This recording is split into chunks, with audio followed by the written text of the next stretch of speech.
get higher elo. Actually, let's quit out for a second. Let's just talk, guys. I'm gonna give you guys the secret formula. It's not the secret formula. It's just so you can actively try and improve in these areas. How to win in solo queue.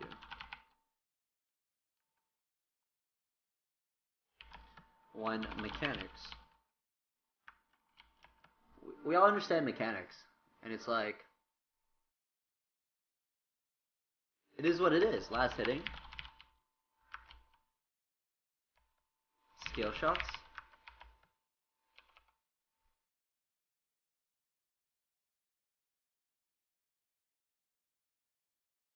kiting,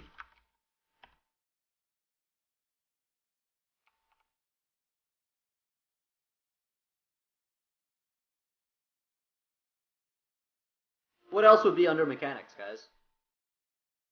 What else would be under mechanics? Can I make the text bigger? Of course.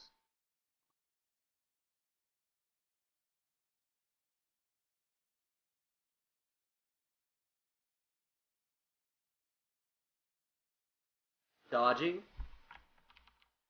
dodging, positioning, orb walking, map awareness,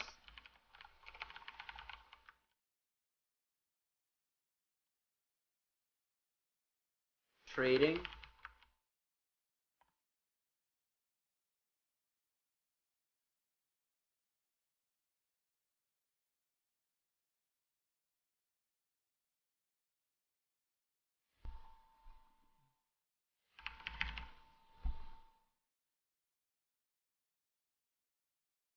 communication with the team isn't actually under mechanics. Healing. Knowing what items to buy is also not under mechanics. It's under a separate category. Warding. Item usage.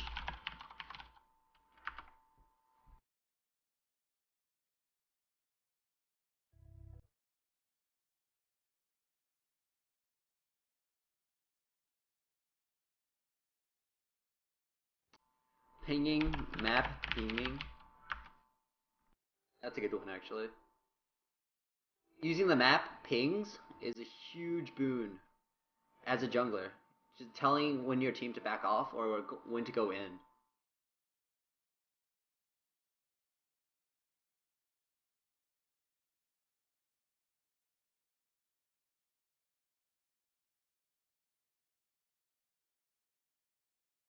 I know I'm not in queue.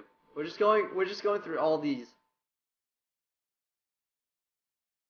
everything that can be improved in solo queue, because the question is what can I do to improve, right?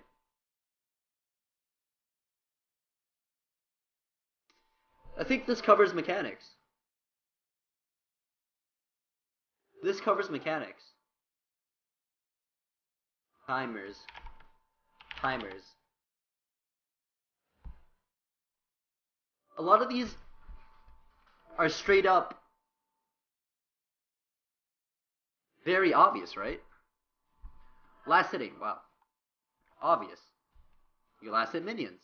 And the more that you get, obviously you're going to be able to get better items and be able to impact the game more. Skill shots, another obvious one. Be able to land your skill shots.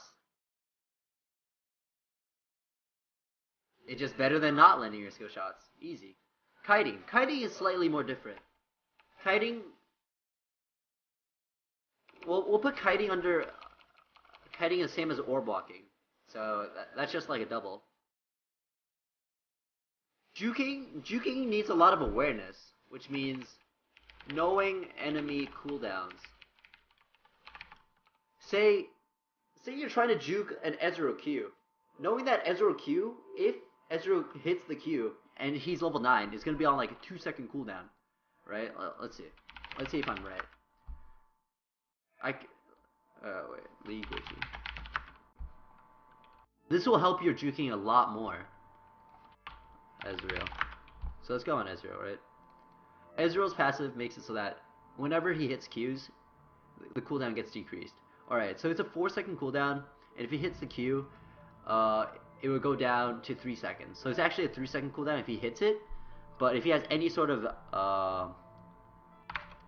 CDR, it's going to be lower. So when you're trying to juke, knowing enemy cooldowns is a huge.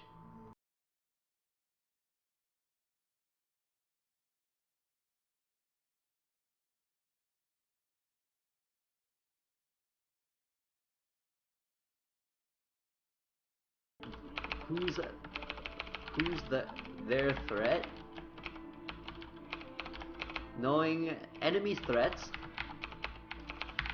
and how your champion interacts with theirs. So positioning is like very difficult to know how to position perfectly.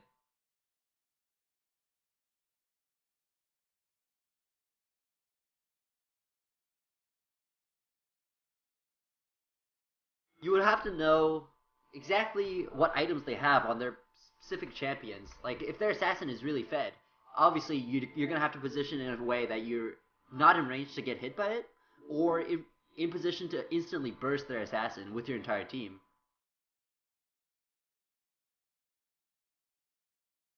So, positioning encompasses, like, complete awareness of the game and how you should play. And it's like, positioning literally is the pinnacle. It's the pinnacle of mechanics. It's positioning.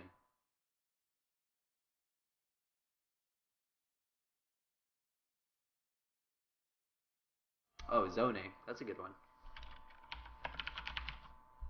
If you can position perfectly, then you will almost never die. And even if you die, chances are you're going to get a 2-for-1 or a 3-for-1 trade for your death.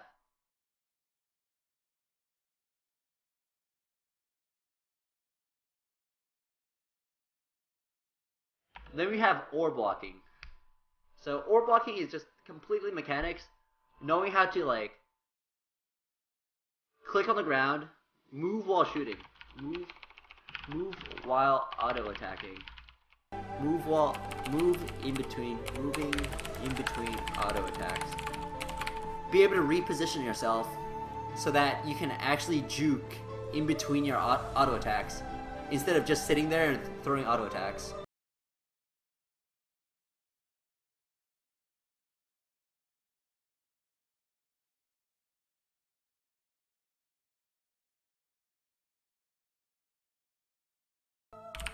Things like knowing jungle 3-min jungle ganks. If their jungle starts red and does a full clear, 3 minutes, it's probably going to gank the opposite side of the map. And you know also, because he started red, he's not going to be on your side of the map.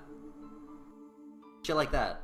Say if you're on blue side and the enemy jungler started blue. Okay, you're on blue side, the bottom left side of the map, and he started blue. You know for a fact that if he does a full clear top side, he's not going to be able to gank you bottom, so you can play more aggressively. So it's like, that's a type of map awareness. Also, just looking at the minimap and pressing tab for really basic. Pressing tab for items, knowing if the enemy has flash or not on their jungler, knowing if they have their ultimates. That will all impact the way you play the game and how you're going to trade. What's the difference between kiting and ore blocking? There really is no difference. There really is no difference. So kiting.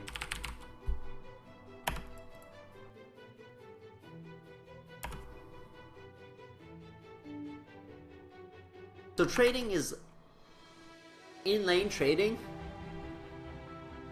Sometimes you just need to know that your champion is stronger than theirs and you can just bully the shit out of them.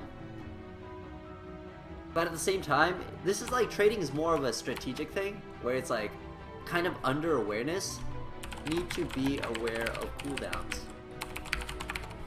You need to be aware of their cooldowns. If Thresh misses a hook then you and your support can just go up and bully them, because one of their huge cooldowns is on cooldown.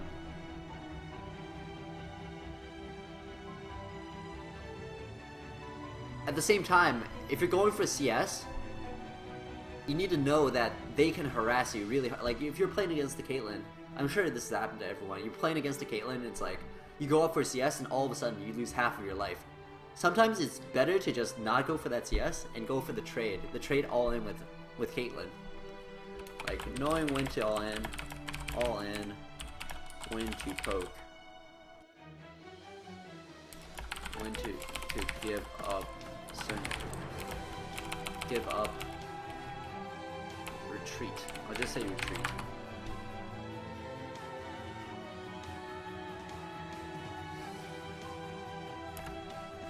Juking is the same with trading. Juking is not the same as trading. Juking is like... Alright, for example, when I played professionally, there's habits that players tend to do. Like, I'll be playing against let's say a Leona, and he'll always shoot the E either directly at me or to my left.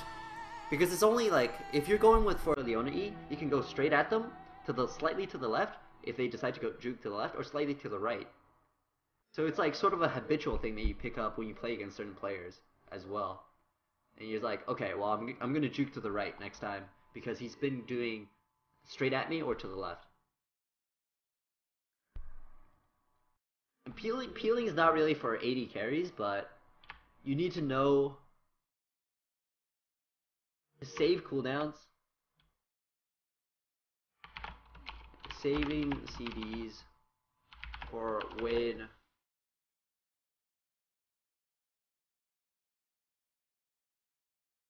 for your carries are being dove. Knowing to peel, like saving cooldowns for your carries when they're being dove. Also knowing that you need to peel. Sometimes you just like need to dive. Like, the way you team fight is, generally speaking, if your team does more damage than theirs, then you want to peel for your ADs. If your team does more damage, say you have a Vayne, say you have a really fed Jinx, then you want to be peeling for your ADs, for your carries. But say if you have a LeBlanc, you don't really need to peel for her. So it's like, this is more strategic. Peel if your carries out damage their carries. So sometimes it's champion reliant, but sometimes it's also item reliant. Say you have someone that doesn't do as much damage, like usually, like an Ezreal, but he's really fed. He has an IE, and he has his like PD and Last Whisper. That Ezreal's doing a shit ton of damage, and their AD is not as fed. If your team is doing more damage, then you generally want to be peeling for your team.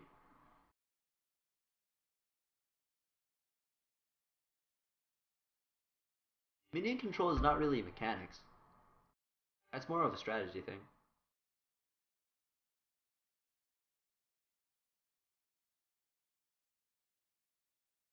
When I try to kite / orb block, I sometimes misclick. Do you have any advice for being more accurate? And do you use attack move primarily or normal clicks? Misclicking, I'd recommend playing like Osu, like a game that it really comes with. Even I do it sometimes. I just misclick. So it's like, you just need to get better at it.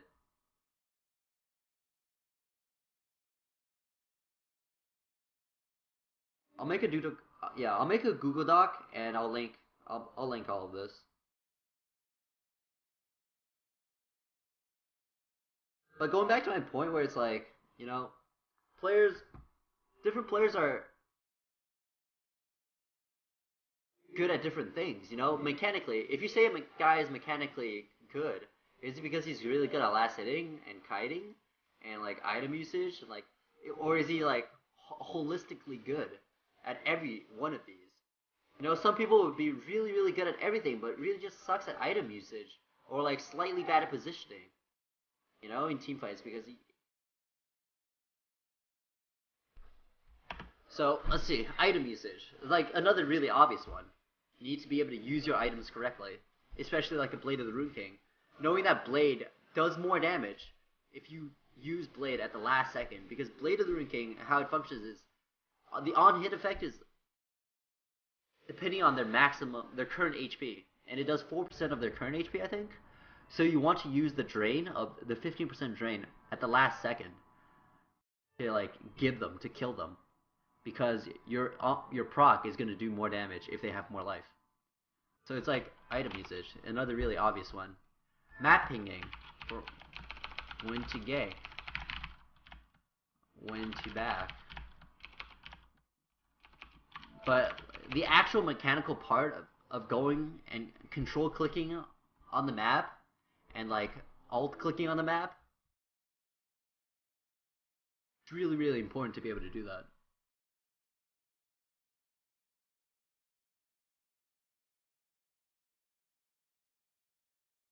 I mean, there's definitely situations where you want to use your blade off the bat.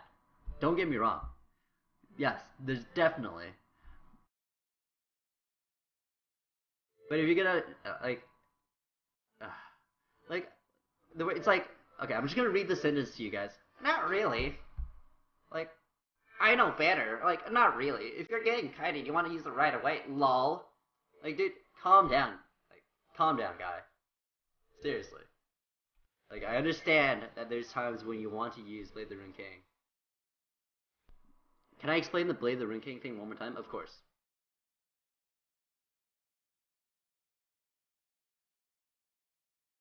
Blade, the passive, does more damage the more HP they have. So if you use the active and drain them for 15% of the max HP, it's going to do less damage.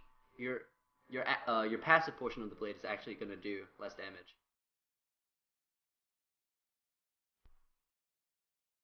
Item usage, warding as well, yes. Warding as well.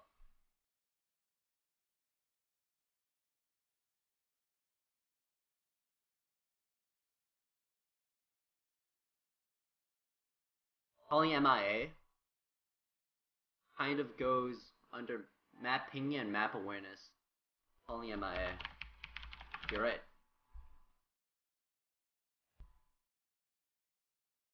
That didn't make sense? Okay, let me explain it again. So, Blade the Rune King, let's look at the item. I want to make sure everyone understands.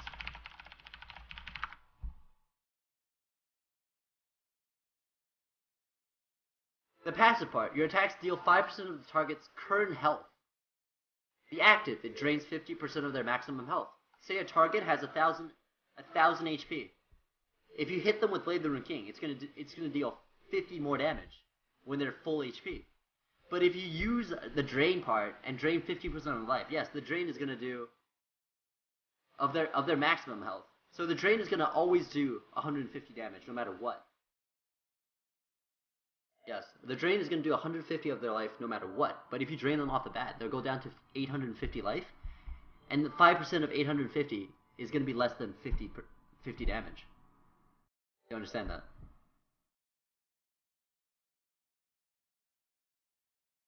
Map pinging is not really mechanics. I think mechanics is anything that you do with your mouse and keyboard is under mechanics.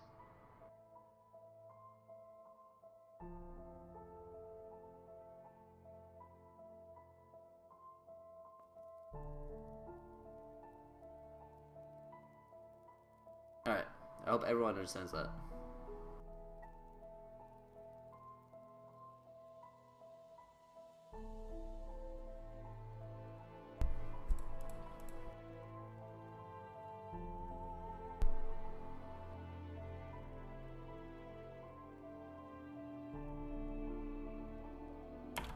So timers, this is just like literally dragon, baron timers. Like just the actual timing of them. Timing dragon.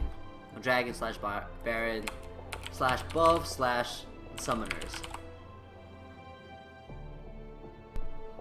Right now I don't have any delay. It's just... Can you explain when to freeze and when to push? Yes, I'll explain it, but that's under a different section. It's not mechanics. Can you... I will link this in a Google Doc under the stream.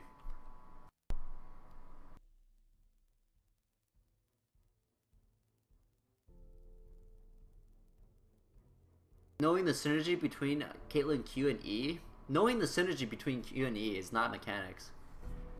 That's more of a strategy. But knowing that being able to execute Caitlyn EQs and hitting both, that is under mechanics, which is under skill shots.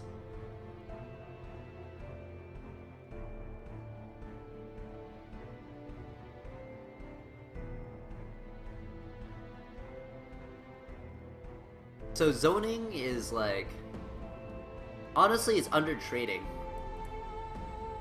Zoning is honestly just under trading, knowing how to trade properly. So I'm just gonna get rid of it.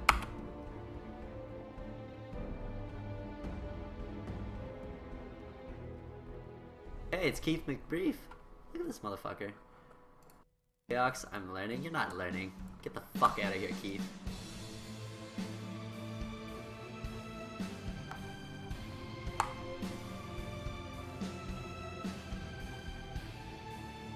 What is a mechanic? It's a dude that fixes your cars, bro.